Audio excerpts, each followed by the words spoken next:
Good morning. European unity in a disordered world. And what a great panel. I think we should start with give them a big applause.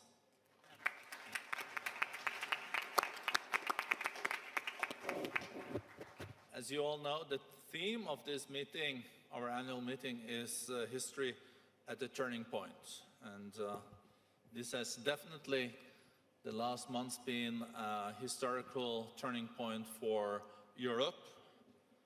Professor Fukushima once said, end of history. That was in '92. But I think the last months have been kind of a start of history, at least start of a new chapter in history for Europe. I think we're all very comforted with the unity that Europe has shown.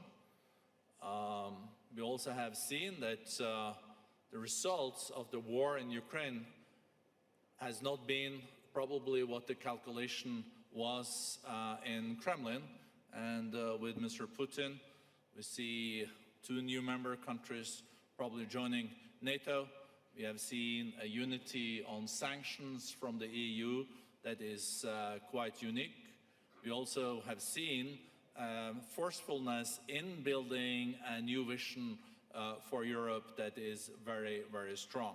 And with this panel, with Eduard, Heger, Prime Minister of the Slovak Republic, Christine Lagarde, President of European Central Bank, then the Prime Minister of Ireland, Mr. Martin, Roberta Metsola, the new President of the European Parliament, and Mark Rutte, the long-standing Prime Minister of the Netherlands. Almost a decade now, Mark, isn't it? 12 years, we are still a democracy. Wow. Congratulations. What a stamina. I think you will not end before you beat Mrs. Merkel's record, will you? It's up to the voter. Yeah. No. So a great panel. So let's start with you, Mark Rutte, Prime Minister of Netherlands and true European. In March, you said it's time to build a stronger, more resilient Europe, and where Europe really needs to be a global player. Will we see this manifesting, or will European meetings be discussions and discussions among 27 member countries? I think we will still see those debates, and sometimes going into the night. That is unavoidable, and it is not a problem in itself. The problem we have is that the European Union has for too long been a playing field instead of the player. So others were playing on our field. We have now, at such a quick pace, decided on sanctions and our reactions to Russia. I believe we should now step up our game. That means for the short term, we have to invest in our defense capabilities. We are doing that, and then is spending an extra 5 billion. We have seen the speech of Olaf Scholz at the end of February, spending another 100 billion and bringing Germany structurally to the 2% mark. We have to work very hard to keep the international coalition together on Ukraine. The 141 countries who voted in favor of the resolution condemning the aggression. But the much harder stuff will be for the longer term. And that means that, first of all, as a European Union, I believe we should get rid of the unanimity in the European Council on issues like sanctions, but also human rights declarations. Secondly, each of us, we need to do much more in Europe to build stronger economies. Not enough reforms in place. I'm not talking about fiscal tightening of our economies, but reforming our economies, pensions, housing market, the labor market, etc. That will open up huge possibilities for extra economic growth in Europe, and it will also make us stronger. And most importantly, to really leverage the strength of the internal market. It is the most powerful internal market in world history. And everybody in the world wants to get connected to the European Union, and we are not really leveraging the power of that internal market. and then asking others if they want to join us or to be part of that internal market in a sense of working with us from Asia, Africa, or whatever part of the world, what do we want in return? Finally, it will also require the very big countries in Europe, Italy, France and Germany, to give up on some sovereignty on their foreign policy. Because if Paris and Berlin and Rome want to continue to be foreign policy powers on their own, it will be very difficult for the European Union as a whole to really leverage our collective power. So it will also, I believe, lead to some very fundamental debates in the three biggest European economies. Do you think that will happen? I think it has to happen to a certain extent. I'm not saying that these countries and the Netherlands and Spain and others could not, and the countries present at this platform, could not conduct their own foreign policy. Of course, we have to do that. We are still independent sovereign nations. But if you really want to leverage the collective power of Europe, and next to being an economic powerhouse, also projecting our economic power in a political sense at the world stage, it means that we have to coordinate much more together. And that cannot only be done in the European Council or in the Foreign Affairs Council or the European Parliament. This also needs to be done in our heads, in a sense that we understand that we stand stronger together, and that means for the biggest economies to use their power to really support that collective European stance on the world stage. If I understand you correctly also, then, Mark, is that if you pull all these powers together, the largest markets in the history of the world, and moving them from being a playing field, as you said, to be a player. I guess you're also saying this because there are other big players around too, the G2, for example.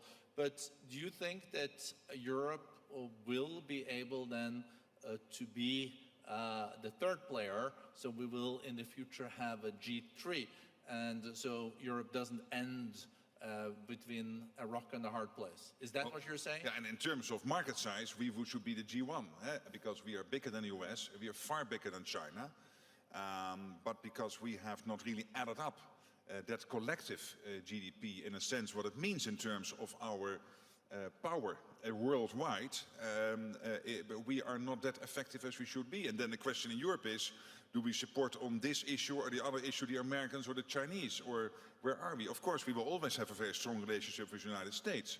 The transatlantic bond, for me personally, for the Netherlands, I think for most in Europe, is crucial. But it should not mean that we could not have our own foreign policy objectives, of course working very strongly together with the Americans and where possible with others. But now the crisis in Ukraine shows us how important it is. And I think we were all amazed by how fast we were able to react. Of course, now the worry is about the oil sanctions, and can we be able in the 6 sanction packages to agree on an oil embargo against Russia? And we know that some countries have issues here. But I really hope we can crack that nut, be it on Monday, Tuesday in the European Council, or as soon as possible after that. Thank you. Moving to you, Roberta Metsola, you just took over as the President of the European Parliament just very shortly before the war in Ukraine. And this, of course, also has shaped your role as President in the European Parliament. And what we have seen is that what is happening in the periphery or in the proximity of Europe also has huge impact on Europe. This time it was Ukraine, but we also know that the West Balkans are there. So Europe's role is also not only then to become a global player, as Mark Rutte was saying, but isn't it also to export stability in its neighborhood? And there is now 10 years since Europe enlarged itself and got Croatia on board. And Europe has created a lot of hope in the West Balkans. Albania and North Macedonia are waiting for your response. And Ukraine also now hope for a European path. what could you say about this? Can Europe walk the talk here, or are there going to take 10 more years before any decisions are made on new member countries? Well, thanks a lot for having me here. I would never have imagined on the day of my election that this conversation we would be having here has all the multi-layered nuances and real existential questions of a post-24th February world. Pre-24th of February is not one world we can ever go back to. And I think, picking up on what Mark said, that rather than talk about where the decisions are taken, but start from what happens in our head, I think if we look at the European Union or at the European project as a very successful coming together of countries that share fundamental principles, beliefs, and fight against autocracy and anyone who does not believe that democracy is the basis of what we are all in this for, then I think we can really talk about the European Union as being a transformative power politically, with successful, very successful enlargements. I come from a country that whose generation campaigned for years to enter the European Union. This is why I entered politics, because I wanted my country to hold up those standards and also to offer that protection collectively if something went wrong. And I think if we start from that departing point, then for all those countries who share those values and principles, and of course enlargements are always difficult, every country has its own path, every country has its own different realities. We're talking about, you mentioned the latest enlargement, but also countries that have been for over a decade waiting to be given the hope for the doors to be open, but also now this has also fundamentally shifted with the war on Ukraine and the new applications of Georgia and Moldova. And I think the question we need to ask ourselves is, are we ready to open our doors for countries that are fighting for the principles that we share? And if we are ready to say yes, then it is not only about economies, it is not only about numbers, it is not only about how many seats and how much power goes in that institution, it is about whether the European Union wants to be the global democratic power in an immediate neighborhood where we have a common adversary. So I think that I would answer that question with now is the time that we are faced with crucial decisions next week, but also in the months to come. If we are ready to hold that unity going forward, then I think we can really show that we are ready to take those decisions that are needed from us. Well, thank you so much. I was just also reflecting on the past when new members were invited to the EU. It was also an aspiration for making them stronger democracies and stronger believer in the values that the EU holds dear. When Spain, Portugal, Greece were what was opened and invited as members, they were not totally perfect democracies at the time, but they have now developed into very strong democracies and beacons of this in Europe. So is this now, you think, is a game changer we're faced with also in the EU, that the EU will see that if Ukraine is not invited, if the West Balkans are not invited, these will be areas where Russia will then use this as a playground for their way of doing politics, and then the EU will regret it 10 years later, because those problems end on the EU's table. And do you feel that this momentum is there in the EU now, that there can be consensus? And can one small country, for example, stop the whole process? I was not thinking about Malta.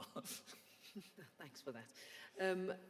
Well, I think that what we are looking at now with a war, not in our neighborhood, but in our continent, on our continent, in Europe, where there is a country that has for far too long blackmailed and threatened the rest of the European Union.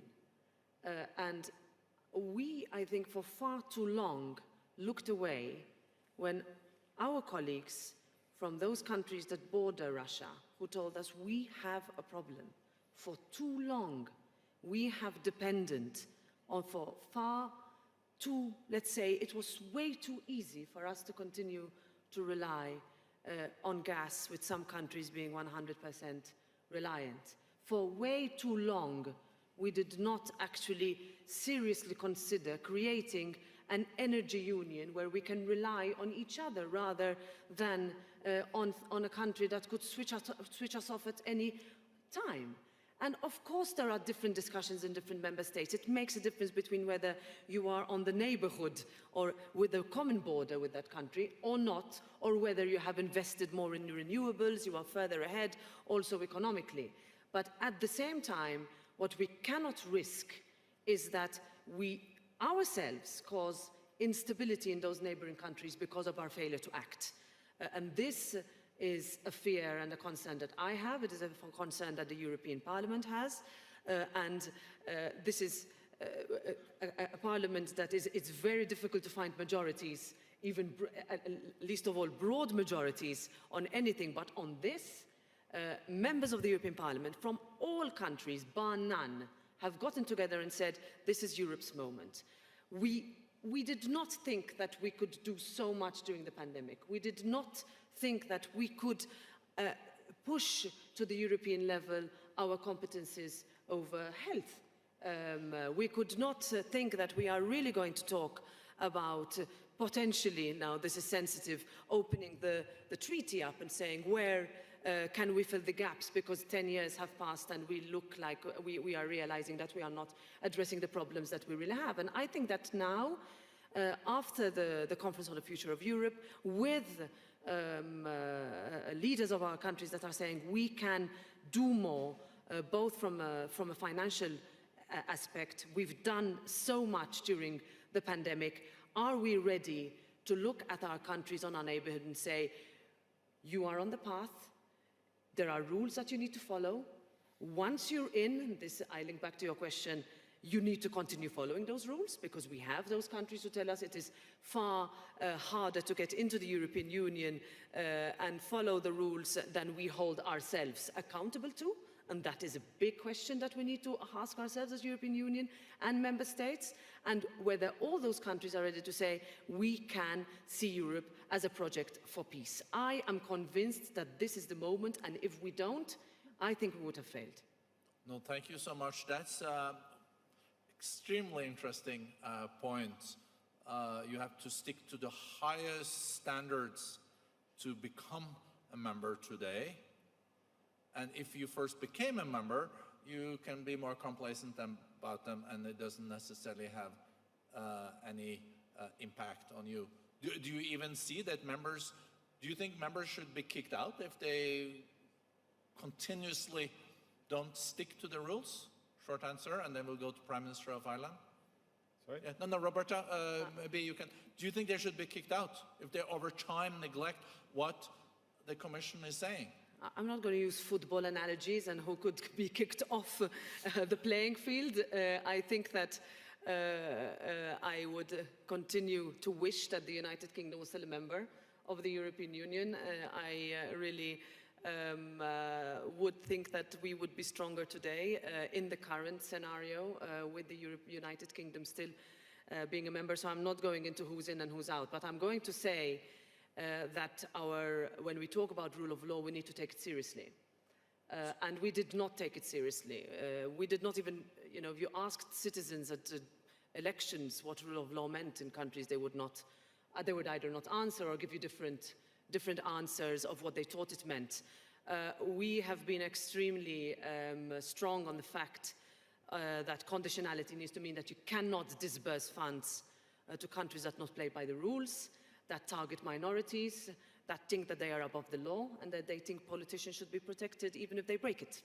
No, and that's not a question that is not something that we will move away from. Thank you. So we have yellow cards, we have red cards, and then you also, if you get enough red cards, you can play for a while. Okay, Prime Minister Martin of Ireland, Roberta just said that this is Europe's moment, and for Ireland, 50 years of EU membership this year. It's also the country in Europe, when I saw the last statistics, that the support of the EU is the strongest. I think Ireland has benefited a lot from the EU, but also has contributed a lot to the EU. We are at a historical turning point. So where would you like to see the EU moving? And also, where are the new projects? Is it in the green transition with freedom fuels? Is it in the technology field, where we know you have been a big player, also know with the vision of also microchips and also building a stronger Europe in that sense? Yeah, well first of all, we're celebrating 100 years of an unbroken democracy in Ireland this year, and 50 years in terms of accession to the European Union. And accession to the European Union was one of the most transformative events in modern Ireland, not just economically, but in terms of the broader area of public policy, liberalisation, and self-confidence, and outward-looking nation. So it was quite the transformative event in itself. And interestingly, the Brexit experience has actually, if you like, developed a stronger pro-European position, because people have just looked at Brexit and said, no, we don't want that in any shape or form, because it hasn't been well planned, well prepared, with the greatest respect to my good neighbours and so on. That has not landed well in terms of Irish public opinion, in terms of how that was conducted. In terms of the future, we do see the future in terms of the green economy, in terms of digitalisation, but also I would agree with Roberta in terms of enlargement. As a country that benefits so much, we were one of the poorest countries in Europe before we joined. So we know the transformative impact it has on countries. So we're very reluctant, I am anyway, to say to another country, you cannot join or you should not join. I find that difficult, given that we benefited in joining the European Union. So that's the kind of starting point. When I was at the Western Balkan Summit, I felt the situation with Albania and North Macedonia is now beyond really comprehension. I understand the politics of it and so on, but they should be members by now. They've done a lot of work and so on like that. We cannot complain about Russia's manipulation and geopolitical manipulation if we're not proactive enough in terms of dealing with that by promoting and supporting those who are of a pro-European Union disposition in the neighbourhood countries. And so we really have to work on that much more proactively than we have, because the world simply does not stand still. Back to Mark's playing field, if you hang around the pitch too long, watching, a few goals will go in against you, and I think there's that element to what we're about. So you have to keep moving because the world doesn't stop. And so that enlargement question is one that's going to loom. Also the question of power and what do we mean by a superpower. I felt, we were talking about this earlier, that people have underestimated the European response to COVID-19. I would have been a Minister for Health during SARS in the early 2000s, and Europe was not equipped to deal with a potential pandemic then. On this occasion, the capacity of the Commission and Member States to pull industry together with Member States and become the largest exporter of vaccines in the world and the largest donor, and also developing supply chains and the production capacity to make all of that happen was a very significant achievement. And likewise, in respect of Ukraine, the unanimity on the first round of sanctions was something to behold. I mean, when the prime ministers came together, sometimes historically, there might have been a view that maybe people will try and roll back some of the sanctions. In fact, prime ministers said, we want to strengthen what's on the table already in a unanimous way. And I think that was quite a significant moment in itself. And I agree with Mark in respect of the economic potential of Europe, but we should do so based on values. It's not about being powerful for the sake of being powerful.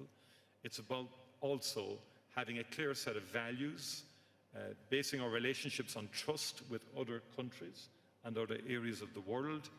And we do need stronger alignment between democracies and people who believe in fundamental rights in terms of free media, the freedom of the individual, freedom of expression, all of which are under attack to varying degrees in different countries.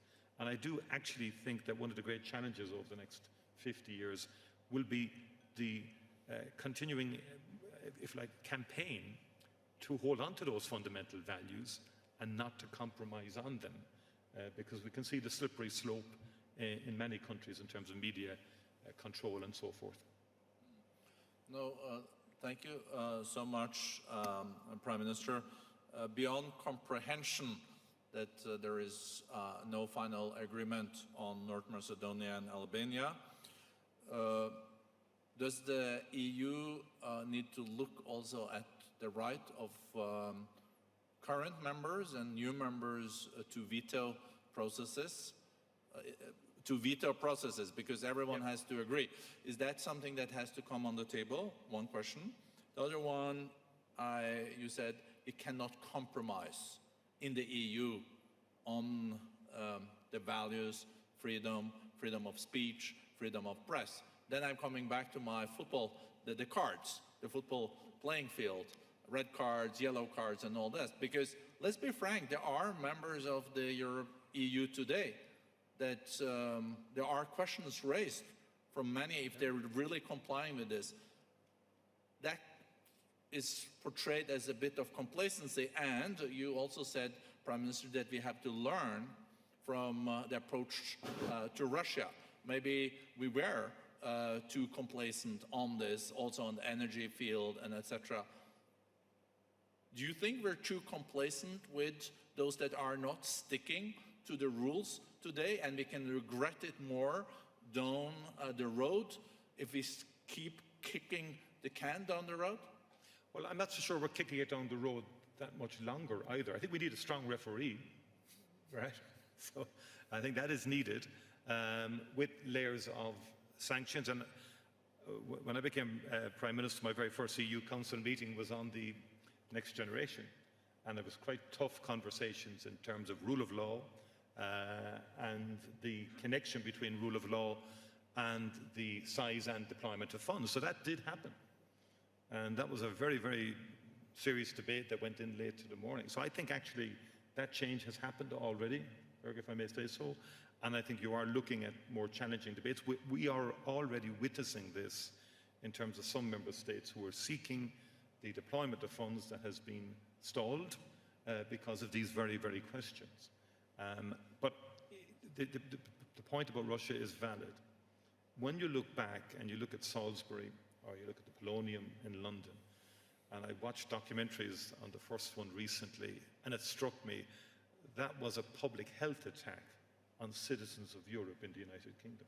It wasn't just, it was terrible that they were endeavouring to murder an individual, but there was a wider public health alarm and threat to many, many people.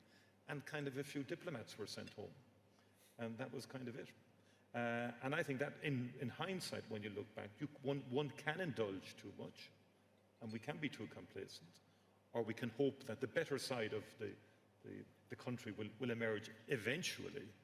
We cannot take that for granted any longer, and we have to be very careful, I think, of state control of media, any attempts by governments, no matter who they are, to sort of encroach on that independence of media, or to target various groups and so forth in society. And we do really have to call that out, particularly in terms of the freedoms of the LGBTQI community, for example, where there have been unacceptable moves in member states against people and so on. And that's not something we can indulge or be complacent about. On the veto rights. So, and yeah, we're open, even though we've had concerns about some aspects. But if Europe is to move, and coming out of the Conference for Europe, I take a more open approach. I may have colleagues who may not agree with me. We will have a debate internally, but we can't stand still, is my point. And if we enlarge, then there are obvious consequences to enlargement in terms of governance, mechanisms by which we make decisions, take decisions. Of course, I understand that, and I think we have to move with that too. No, thank you, Prime Minister. Moving now to President of the European Central Bank, Christine Lagarde.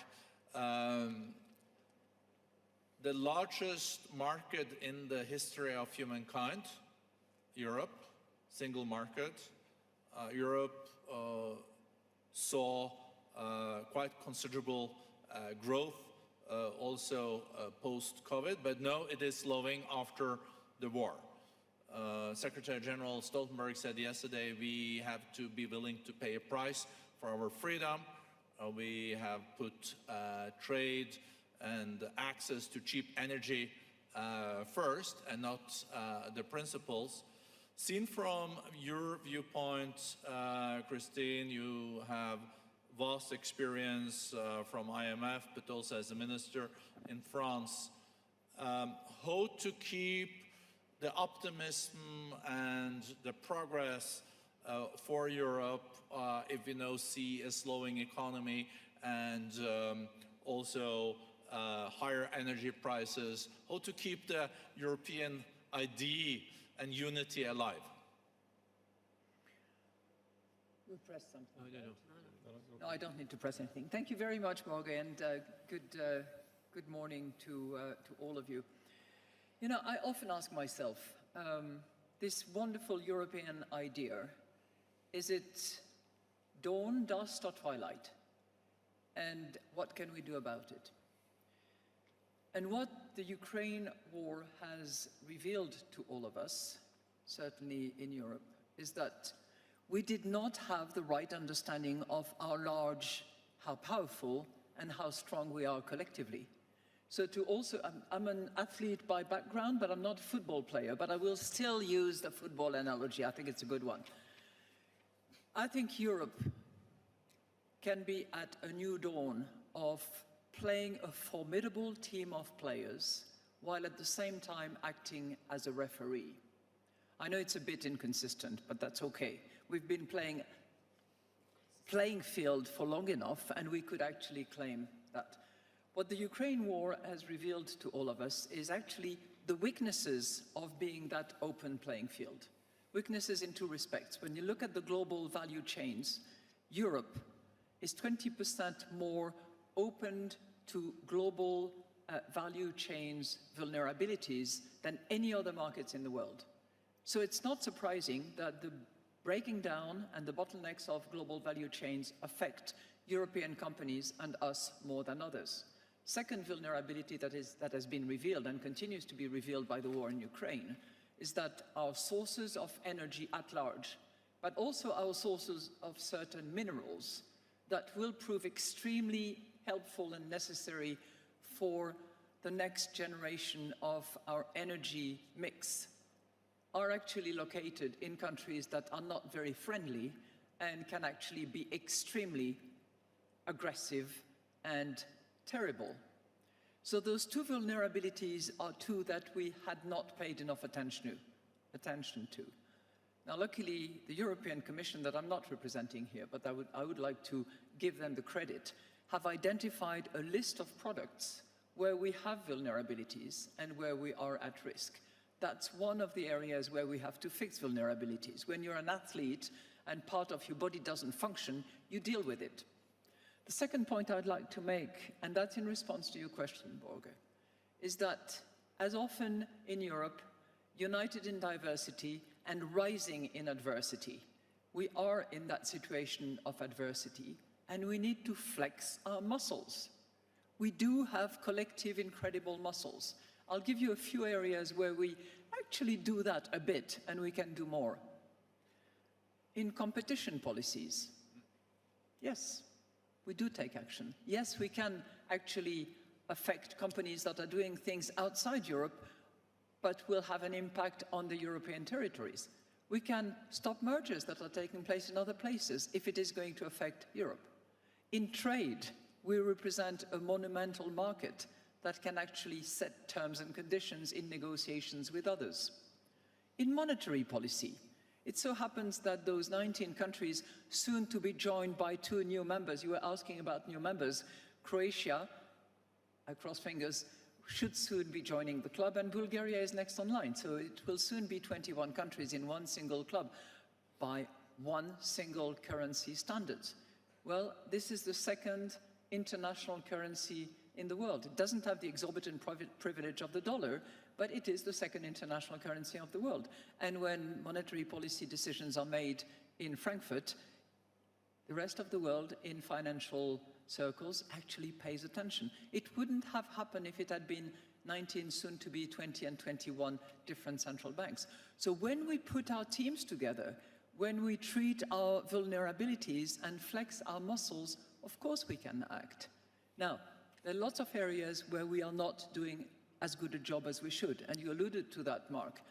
The service sector within the European Union, if only it was in line with the directive that has been approved, it would be formidably larger. There's a potential of about 390 billion euros that can be deployed and leveraged subsequently.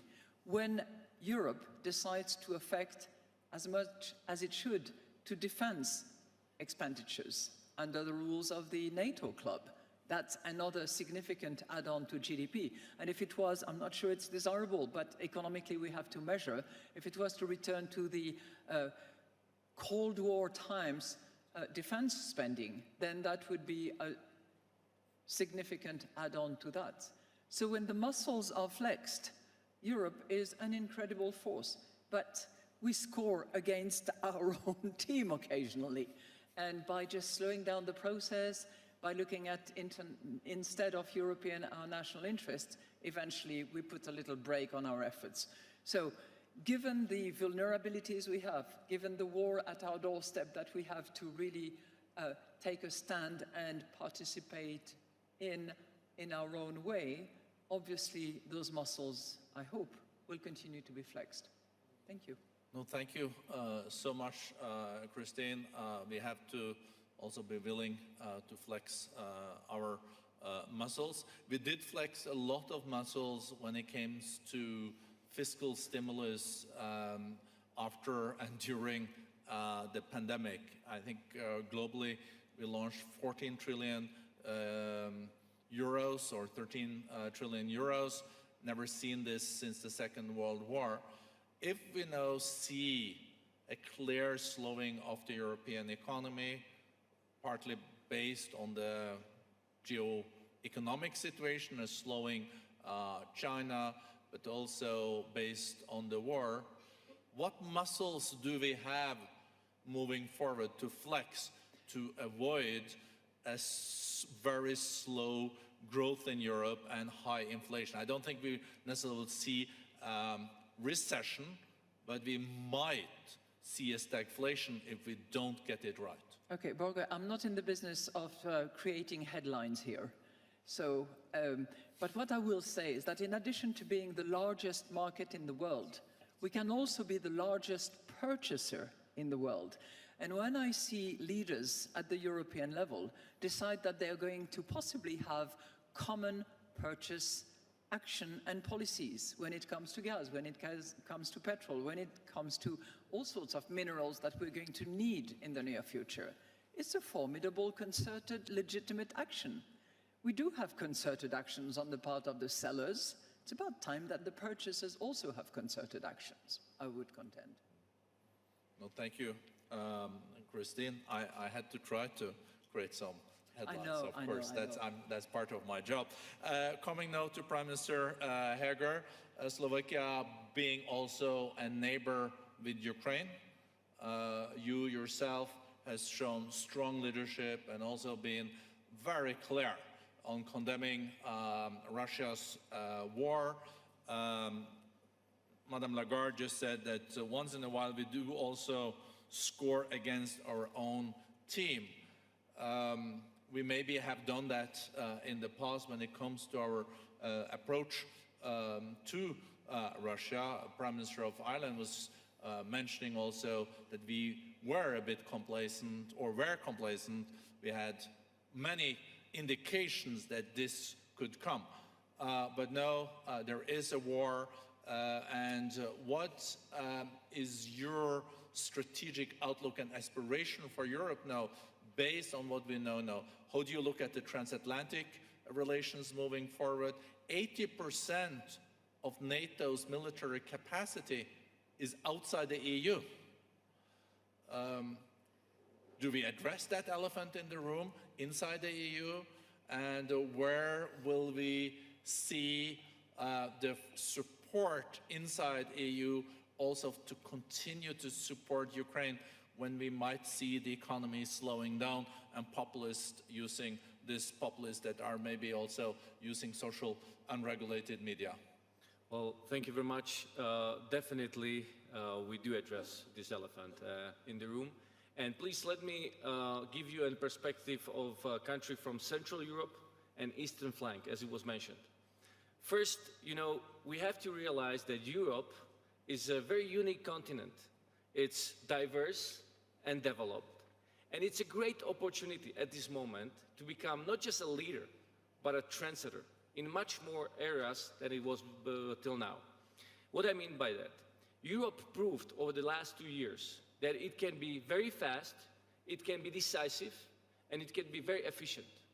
Because look at it from this perspective. We have 27 democracies, 27 governments, 27 parliaments who needed to decide during the pandemic, during the energy crisis, during the war on Ukraine.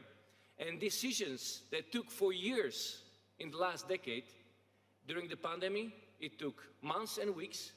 During the war in Ukraine, days and hours. We were actually able to agree on certain decisions during hours. 27 governments, 27 parliaments. Amazing, amazing what we conducted. And why was it? Because we understood that the priorities must be shaped in a way, unity and cooperation. If the priorities are set in this manner, then we can be very, very fast. We can actually show the whole world that the most difficult, the most the diverse and developed continent can actually be very active and could be a leader and trendsetter. And when we look at the war in Ukraine, it wasn't just because pandemic was about cooperation and helping each other. So being the solidarity between the countries within. But with war in Ukraine, we proved the solidarity outside of Europe.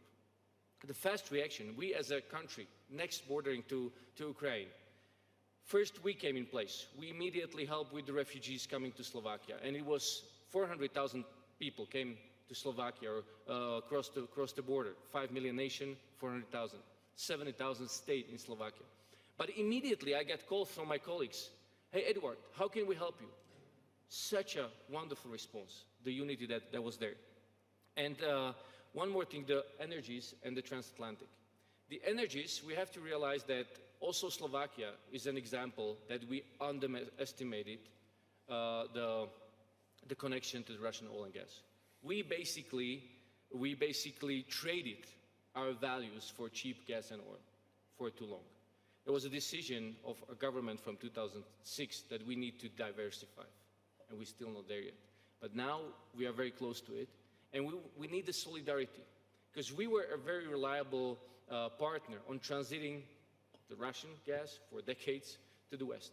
Now we say we need to disconnect. We need to disconnect as soon as possible. Decision has been made. But for this, we need the cooperation of the countries because we are landlocked. We need the same reliability of the partners around us. And we can do it. I'm sure we'll be able to achieve. And one more thing we need to learn from this, we have to stop compromising. Because compromising Putin caused that we have a war in Ukraine, aggressive war, people are dying. We compromised too long with him. And it's such a big lesson learned for us. And the same thing, compromising among us. And I think the first step to get out of compromising is to be honest to each other. That's the first step. We don't have to go immediately into get somebody out of EU. I think that's the very last step, and we should never get there, because if we get there, we did something wrong in the unity and in the cooperation. If we have the priorities set right, and if we keep the priorities, we'll never get to that scenario. We'll just become stronger, and that's what Mark said. We are a player. We're not playing field. And we are the biggest market. Let's utilize it for the world. The world needs it, because we can be a trendsetter.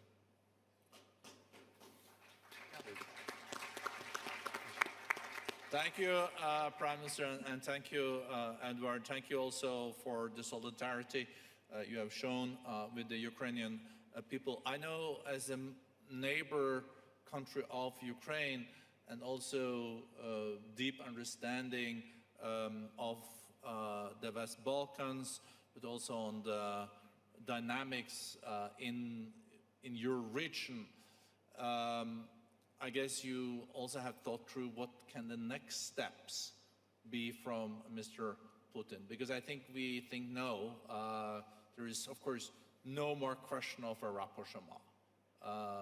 The genie is out of the bottle, and we are acting accordingly. But also, for someone that knows Russian history and Russian thinking, and I think we both have dealt a lot with Russia for decades, there are always some new surprises possibly around the corner. Transnistria, for example, Moldova, in the West Balkans. So where do you think the next trouble will come, and how ready are we to move very fast, as you underlined, in the most diverse and developed part of the world and the trendsetter? Yeah, first of all, it's not going to be a trouble. It's going to be a challenge. We need to look at the troubles as challenges, because right now, look at the last decade. We had a crisis, 2008, 2011, and then we had very good years of growth. This decade will be different. We had huge crises, so many in such a short time, and there are other challenges still facing, because it was such a shock to the whole world, to the democratic world. It woke up our values, and it waking up us, whether we are truthful to these values. So that's the first thing we need to understand. It's challenges, and we have to be very, I would say, offensive. And please understand me correctly. With Putin, we were too defensive for too long. We have to be bold. Democratic world must be bold and show this is the best way of living to the whole world, and we will show you by action. And the action is, we will support Ukraine. They must win. We'll support them with humanitarian aid, but also military aid, because they're defending themselves, they're defending our values, they're shedding their own blood for our values, so we don't have to. If Ukraine fails, Slovakia is next. I tell you, Slovakia is next. We don't want to allow that, and I believe that you're going to help us that not to happen. So that's why we need to help them to win. We need to give them hope. They need hope. These people are fighting every day. Imagine, every day. Not for a week, for months. Every day wake up, in fact, and you must be tired of it, but you have to fight. So they need our hope, I think, and they want to work as hard. I mean, we as a Slovakia almost missed the train to European Union in 1998. The government changed, and we were able to catch up. We are one of the last countries that joined European Union. And it caused such a transformation, just like Prime Minister of Ireland said, Michael. And we experienced how much it helped us. Let's provide this to any country, but reforms and investments must go hand in hand. The country must understand, you want to be part of EU? Please accept our principles, accept our rules, and work with us. We'll help you, but you must meet the criteria. Ukraine is very willing to meet the criteria. They don't want to lower the criteria. They want our help. So let's provide it to them. And the same goes with Western Balkans, to any country. You want to be part of it? Yes, come. We'll help you. We'll work with you. We'll help you to be ready. Once you're ready, you join. Let's not give them timelines of decades. Why? If they work hard, I mean, we were able to catch up. We were able to catch up with Czech Republic, Poland, and Hungary, and we were missing 2 years. The European Commission came and helped us. We are the example that it works. So let's give the same example to Ukraine. Let's help them, and also to Western Balkans, to Georgia, to Moldova. I think, and they can prove how fast they can achieve it. And once they do, once they meet the criteria, be welcome. I'm speaking in general and principles, but I really believe that this is the great opportunity for us, and we have to be bold, hardworking, and committed, and we'll succeed. Definitely we'll succeed. Thank you. Thank you, Prime Minister. What a fascinating panel. I feel very privileged to be a moderator here. I know we could continue for a long time. We have a few minutes left. I was thinking, Mark, going back to your opening picture about not being the playing field or not being played, but start to be a real player. And G1 was even launched. But coming back to being a real power playing, this economic aspect, Europe is the largest market in the world. But to my point, about 80% of the military capacity in NATO is outside the EU. Can that continue like that? Can your EU be a real player if it doesn't also have the military strength in such a polarized world? Will it happen?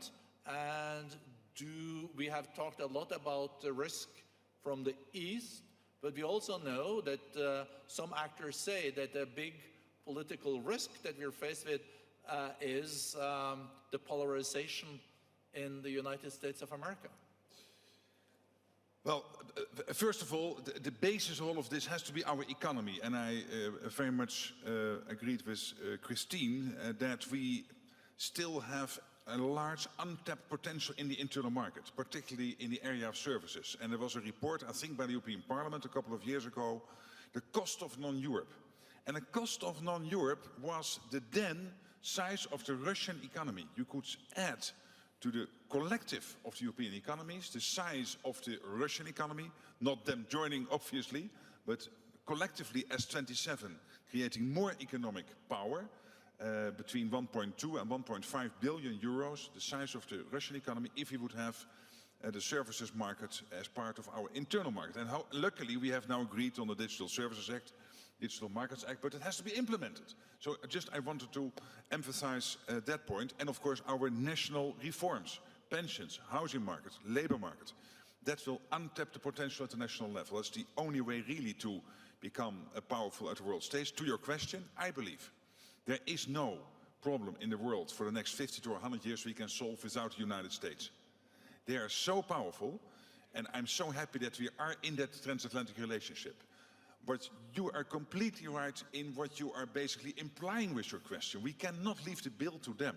We have to pay our part for ourselves. We are at this moment 50% of the total economy of Canada, US, European Union. We are 50%, they are 50%. They are now paying 75% of the bill, we are paying 25% of the bill. That is completely unsustainable. And I'm so happy that after this horrible invasion, we all decided to step up our defense spending. And we already had committed in January to 3 billion extra. We have now committed to another 2.2 or 2.4 billion extra. So that will mean an extra 40% of defense spending, bringing us in 2024 to the 2%.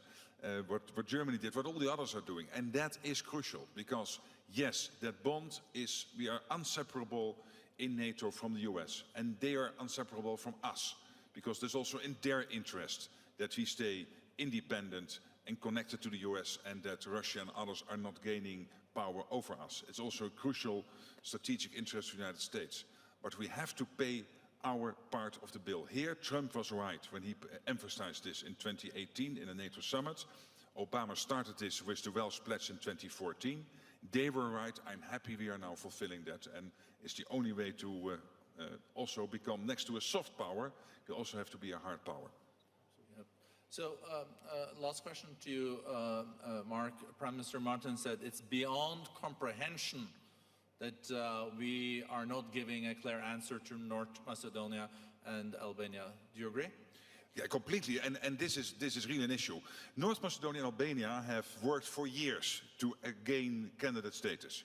For years. My country was extremely reluctant for many years, and we agreed in 2019 with all the others to grant candidate status to Albania and North Macedonia. Now it is being blocked not on Albania, but on North Macedonia, and most of us couple the two together.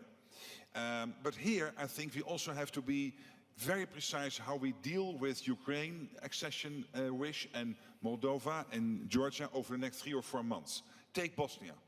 Bosnia at this moment does not have candidate status. It has the perspective of candidate status and still has to fulfill 14 tasks before they can move from prospective candidate to candidate. So I think we have to take all of this into account when we discuss what the Commission will come up with the avis on Moldova, Georgia, and of course on Ukraine. I asked Ursula von der Leyen to be brutally honest with us on the pluses and the minuses of these three countries, and then to have a very thorough debate. But we cannot have that debate in the European Council without thinking of the Western Balkans and the stability in that part of the European Union. It has to be also part of our discussions. Thank you. I can now give the four remaining panelists 1 minute, and then we'll end on time. So, Roberta, going to you. 1 minute. One thought. I'm being increasingly faced by journalists asking questions about using the words face-saving, appeasement. How can we tidal this over so that we can move on? And my answer is, this is not the time to talk about face-saving for Russia. This is not the time to talk for appeasement. It is the time where we have to put all our efforts, no using of legal arguments, lack of political will, excuses for Ukraine not to win this war. This is, I think, the thread that we will see throughout all the meetings that we have, not only this day, but in the next few days leading up to the European Council next week. I do not want to hear the word or have to be able to give answers as to how we are going to save face of Putin. I do not want to hear the word appeasement anymore. So, thank you, Madam President. Prime Minister? Yeah, I would strongly agree with that. And I think what has happened at this moment in time, it's not just the political leadership across Europe, but the people of Europe has said enough is enough in respect of Russian aggression. The idea that big countries have spheres of influence and that smaller states don't have the right to make their own political choices and decision-making in terms of whatever group they wish to join is completely unacceptable. And people have said very clearly, enough is enough. I think we have to double down ourselves within the European Union in terms of strengthening our capacities, but also, and it's been mentioned here in terms of leveraging our economic power and so on, but also doing things creatively. I like what we're doing in Africa in respect of health. At long last, we're putting strategic investment to give African countries the capacity to develop mRNA technology, not just in respect of vaccines, but in terms of other medicines, through technology transfer, but through building up know-how and real capacity on the ground in Africa. And we have to trust in ourselves to build on those relationships, which will take time. And there'll be ups and downs, and we feel let down from time to time, but you just have to keep at it, because the long haul works. And we just have to, if we have a clear guiding star and our values are that, then I think we will be a very strong player in the best sense of that concept, to bring good to the world.